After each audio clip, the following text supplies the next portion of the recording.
देखिए latest episodes बिल्कुल ad free. Bharat Ratna doctor Bhimrao Ambedkar को कोटि कोटि नमन। ये कार्यक्रम डॉक्टर भीमराव अंबेडकर के जीवन पर आधारित है, जहां भारत की जनता के प्रति उनके योगदानों को पूरी सजगता से चित्रित और रेखांकित करने का प्रयास है। कार्यक्रम में दिखाई गई घटनाएं लब्ध प्रतिष्ठ पुस्तकों से ली गई हैं। इस कार्यक्रम के जरिए चैनल की ओर से एक विश्वसनीय, सजग और सकारात्मक प्रयास है कि डॉक्टर बाबा साहेब भीमराव अंबेडकर के जीवन की संघर्ष यात्रा एवं गौरव गाथा पूरे आदर के साथ घर घर पहुंचे और उनके योगदानों से सभी संपूर्णता में परिचित और आह्लादित हों। समझदार हो तो ये भी समझते हो कि कभी कभी खुद को बचाने के लिए ऐसा भी करना पड़ता है।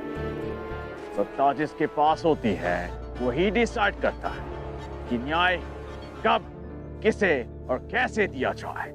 वही तो मैं कह रहा हूं डेविड जी, ये आधा अधूरा न्याय है। और ये न्याय इसलिए नहीं है क्योंकि वो किसी के छल में है। न्याय तभी होगा जब वो हर किसी के छल से दूर होगा।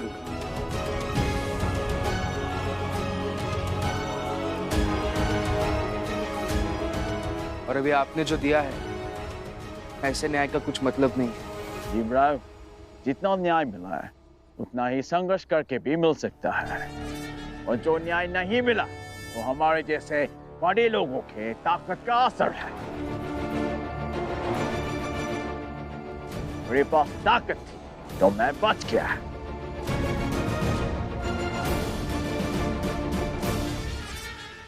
शायद ये हमारी आखिरी मुलाकात है। ये आखिरी मुलाकात में ये याद दिलाती रहेगी कि जिनके पास सत्ता है वो अपने हिसाब से न्याय को मोड़ते मरोड़ते हैं।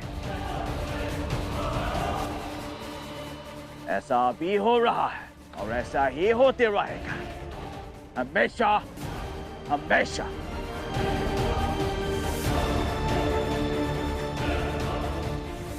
चलो दरोगा।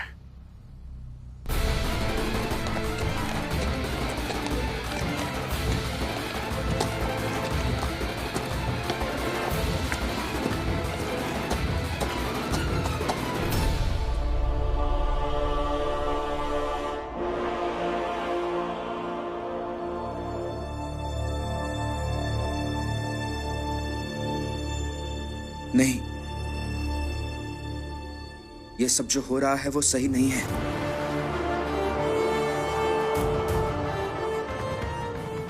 ऐसे न्याय को न्याय नहीं कहा जा सकता। सालों से यही होता आ रहा है। जिसके पास सत्ता है, जिसके पास पैसा है, वो न्याय को हर बार अपना गुलाम बना के नहीं रख सकता है। और फिर ऐसे न्याय का कोई तात्पर्य भी नहीं होता। जो भी हो, लेकिन आज हमें जश्न मनाना चाहिए कि आज हमारे दो दुश्मन कम हो गए। एक तो जेल चला गया और दूसरा भाग ही गया। हाँ, इस बात का तो जश्न मनाना ही चाहिए। नहीं, मुझे नहीं लगता कि हमें इस चीज का जश्न मनाना चाहिए।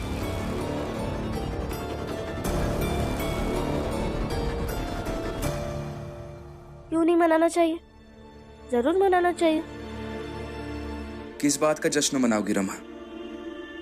किसी के जेल जाने का या अत्याचार के खत्म होने का? लेकिन भीम, दोनों में फर्क क्या है? एक ही तो बात है। नहीं अम्मा, दोनों में बहुत फर्क है। हमें पापी के नाश का, उसे सजा मिलने का जश्न नहीं मनाना चाहिए, बल्कि हमें पाप के नाश का, अत्याचार के खत्म होने का जश्न मनाना चाहिए। अच्छा तो ठीक है, हम लोग अपराधी के पकड़े जाए का जश्न नहीं मनाते हैं, लेकिन कम से कम अपराध खत्म होए का तो जश्न मना सकत है ना। अब देखना ये है कि ये हितेश भाव अजोखू का करी है। अपने मालिक लोग के जाए के दुख में दुखी हुई हैं, ये हमारे जश्न में शामिल हुई हैं।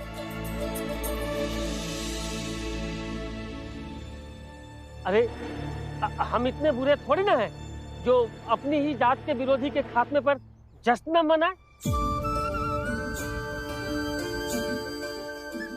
मनाएंगे क्या जोखू? हाँ मनाएंगे, हम लोग जश्न मनाएंगे। अब जश्न की तैयारी शुरू की जाए। आज हमारी जात की जीत हुई है। सुनो सुनो सुनो, सुनो सुनो सुनो,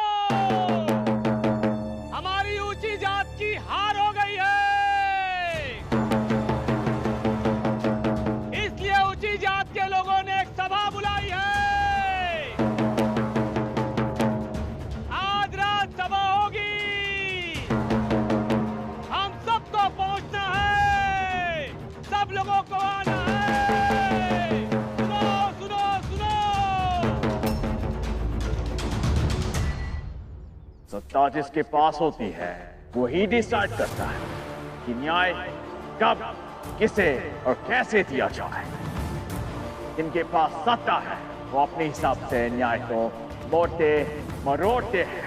ऐसा भी हो रहा है और ऐसा ही होते रहेगा, हमेशा हमेशा। सर, इन्होंने कहा कि इसे यहाँ से जल्दी ले जाएगा, ऐसे यहाँ सामाजिक बेइज्जती ना करे। जिन लोगों को खुद समाज के सामने सामाजिक शर्म आती है, उन्हें यह करते वक्त शांति कैसे मिल सकती है कि समाज के किसी दूसरे को वो इस समाज में रहने तक नहीं देना चाहते। मैं बताता हूं।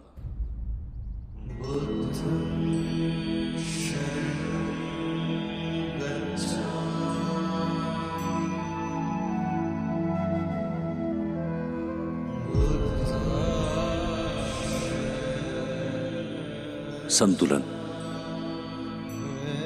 जीवन में सबसे ज्यादा जरूरी है संतुलन, अपने भाव के प्रति संतुलन, और सबसे ज्यादा संतुलन जरूरी है अपने विचारों पे संतुलन। जो व्यक्ति समाज में अपनी प्रतिष्ठा के प्रति सजग होता है, वो व्यक्ति समाज में किसी दूसरे को रहने देना ही नहीं चाहता है। जो व्यक्ति खुद की तो सुरक्षा चाहता है किंतु दूसरे के जीवन के अस्तित्व पर ही प्रश्न चिन्ह उठाता है। जो व्यक्ति कंबल ओढ़ करके किसी नग्न व्यक्ति को देख करके यह कहे कि ठंड का बहुत मजा है, वो व्यक्ति मानसिक रूप से असंतुलित है, विक्षुब्ध है। ऐसे व्यक्ति जिंदगी में कभी कभी ऐसा कार्य कर देते हैं जो संतुलित विचारों वाले व्यक्ति कभी सोच भी नहीं सकता। तो भीमराव, सब संतुलन का खेल है। लेकिन हर व्यक्ति अपने आप को संतुलित कैसे रख सकता है? तुमने मुश्किल प्रश्न पूछा, इसका कोई जवाब नहीं है। देखो, हर व्यक्ति को अपने अपने तरीके से संतुलन बनाना पड़ता है। लेकिन ऐसा कोई एक तरीका तो होगा ना जिससे मैं समझ सकूं और बाकी लोगों को भी समझा सकूं। प्रेम करना, सबसे प्रेम करना, हर व्यक्ति से प्रेम करना। व्यक्ति अगर बुरा है तब भी उसकी बुराइयों से नफरत करते करते भी उस व्यक्ति से प्रेम करना। व्यक्ति के साथ साथ प्रकृति से भी प्रेम करना चाहिए। इस बात का ध्यान रखना चाहिए कि प्रेम करने और पसंद करने में फर्क होता है। इसका तात्पर्य वो फूल देख रहे हो? यदि हम इसे पसंद करते हैं तो इसे तोड़ देंगे, है ना? यदि हम इससे प्रेम करते हैं तो हम इसमें रोज पानी देंगे।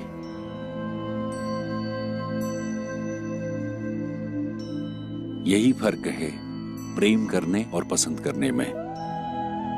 इसीलिए पसंद नहीं, प्रेम करो सबसे। प्रेम ही संतुलन लाएगा, मनुष्य का मनुष्य के बीच संतुलन, मन का मन से संतुलन, दिन को रात से, यही संतुलन लाएगा।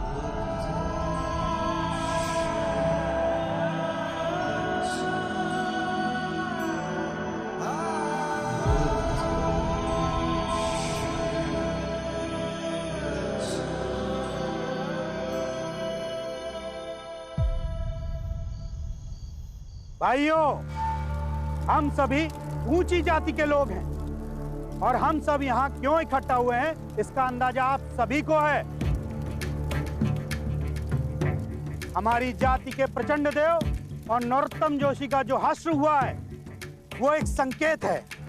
हमें सोचना चाहिए, हमें कुछ करना चाहिए, क्योंकि प्रश्न हमारी श्रेष्ठता पर उठाया गया है, हमारी सत्ता को चुनौती दी गई है, हमारी ताकत को आजमाने की कोशिश की गई है, और हम भाइयों हम कमजोर पड़ गए। भाइयों, अगर हम ऐसे ही कमजोर पड़ते रहे तो एक दिन हमारी श्रेष्ठता, हमारी जाति, हमारा धर्म, हमारी संस्कृति, हमारी पहचान सब खत्म हो जाएगी।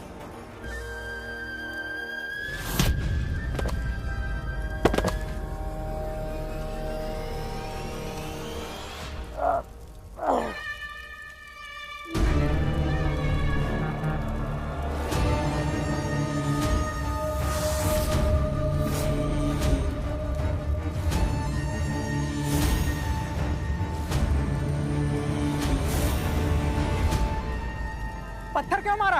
क्योंकि ये आदमी हमारी जात, हमारे धर्म, हमारी संस्कृति, हमारी श्रेष्ठता को खत्म करने की बात कर रहा है। हजारों सालों से हम ऊंची जात वाले श्रेष्ठ थे और श्रेष्ठ ही रहेंगे। और जो कोई भी हमें कम आंकने की कोशिश करेगा,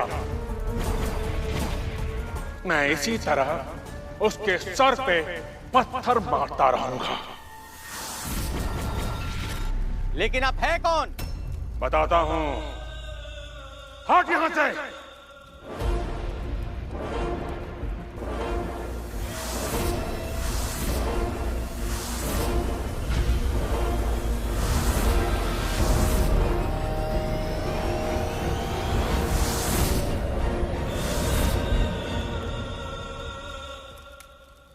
मेघनाथ।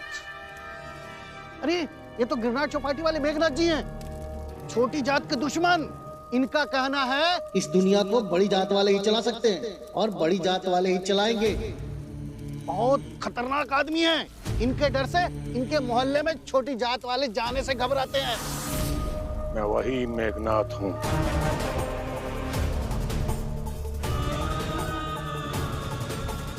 मैं वो हूं जो अपनी जात, अपने धर्म, अपनी संस्कृति और अपनी मान्यताओं की रक्षा के लिए अपने इन दोनों हाथों से पत्थर उठाकर पूरी दुनिया को लहूलुहान कर सकता हूं।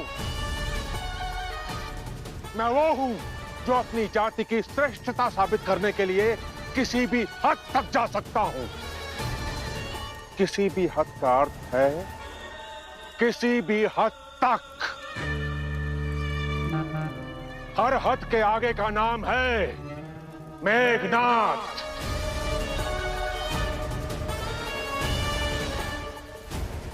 नाम याद रखिएगा आप सब भी, और वो जिन्होंने प्रचंड देव को जेल भेजा और नरोत्तम जोशी को विदेश पहुंचाया, वो भी मेरा नाम कभी भूल नहीं पाएंगे। सबका हिसाब जोड़ कर लूंगा, सूद समेत लूंगा।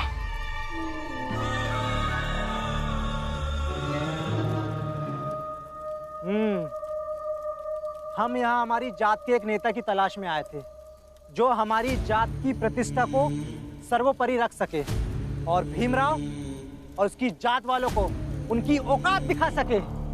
बस एक ही बात कहूंगा आप सबसे कि हम सबको अपने आप को कुछ इस तरह से तैयार रखना चाहिए कि एक नहीं हजारों प्रचंड देव आ गए तो भी हम उनसे लड़ सके, संघर्ष कर सके, अपनी और अपनी वाजिब शर्तों पर जीवन जी सके।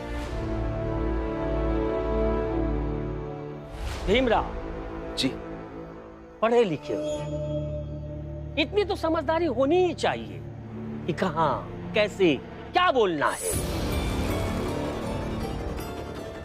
इसीलिए हम वहां नहीं रहना चाहते हैं जहां तुम रहते हो।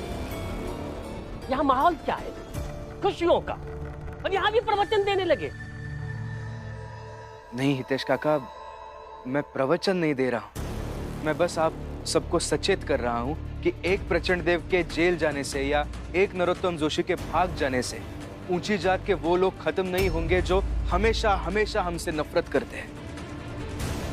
क्योंकि जिस तरह की ये सामाजिक व्यवस्था बनाई गई है उसे देखकर बस इतना ही लगता है कि रोज कहीं ना कहीं नया प्रचंड देव और नया नरोत्तम जोशी जन्म ले रहा होगा।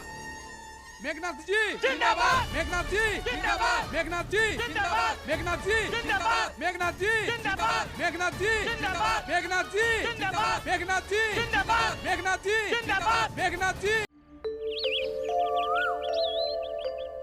नंदू तू ही है ना? हाँ मालिक। तू ही फूल बेचता है ना? हाँ। एक बहुत बड़ा प्रोग्राम है, उसके लिए बहुत सारा फूल चाहिए। हाँ पहुंचा देंगे ना मालिक। कहाँ पहुंचाना है? मैं एक पता बताता हूँ, वहां जाना के साहब मिलेंगे, उनसे पूछ लेना कितना फूल चाहिए।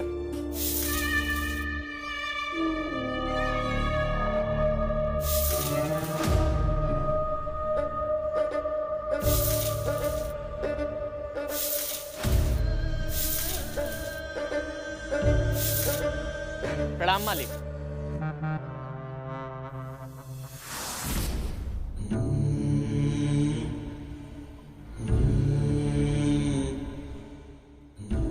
मालिक बता देते कि फूल कब, कहाँ और कितने पहुंचाने हैं।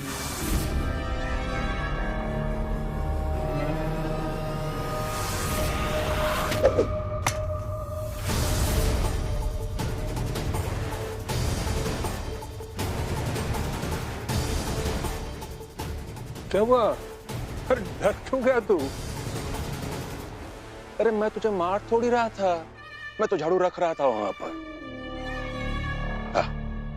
मेरे पास आ, मैं बताता हूं तुझे कि ये फूल कितने, कब और कहां पहुंचाने। आजा आजा, कुछ नहीं करूंगा मैं। देख अब तो मेरे दोनों हाथ भी खाली हैं और मैंने झाड़ू भी फेंक दिया।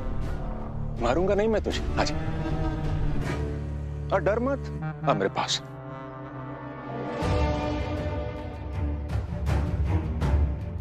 हाँ और आ गया।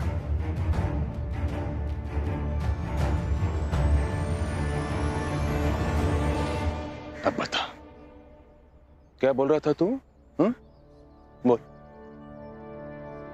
बता बता क्या बोला था? मालिक फूल कब, कहाँ और कितने पहुंचाने हैं।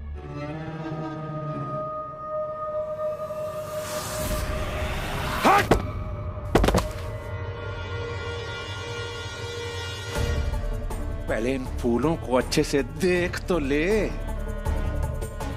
छोटी जात का होकर छोटी जात के बीच फूल बेचता है, हाँ? जबकि ये फूल हम ऊंची जात वालों के लिए बने हैं। देखा? हाँ?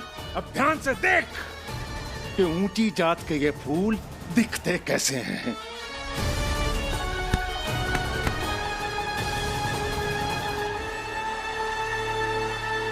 दिखा? दिखा कि नहीं? दिखे ना?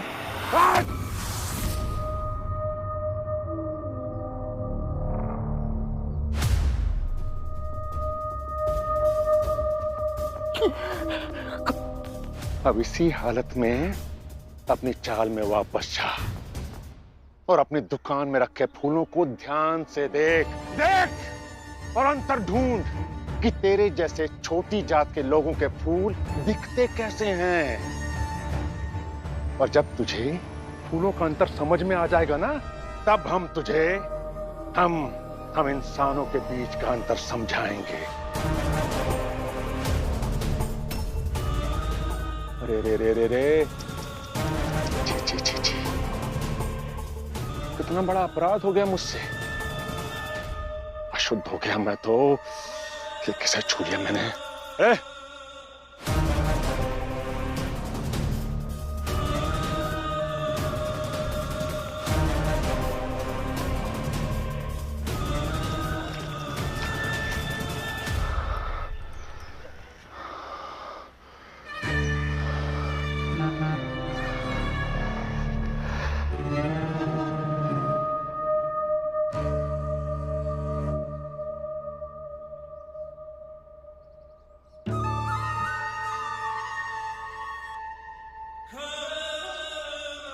अरे अभी तक यहीं बैठा है? तेरे बाप की जमीन है ये, हाँ? चल उठ, उठ। अरे सुना नहीं तूने क्या कहा मैंने? उठ जल्दी, उठ। चल निकल यहां से, निकल।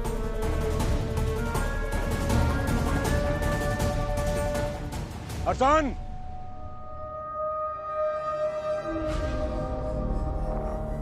रास्ते में अपना ये चेहरा साफ मत करना।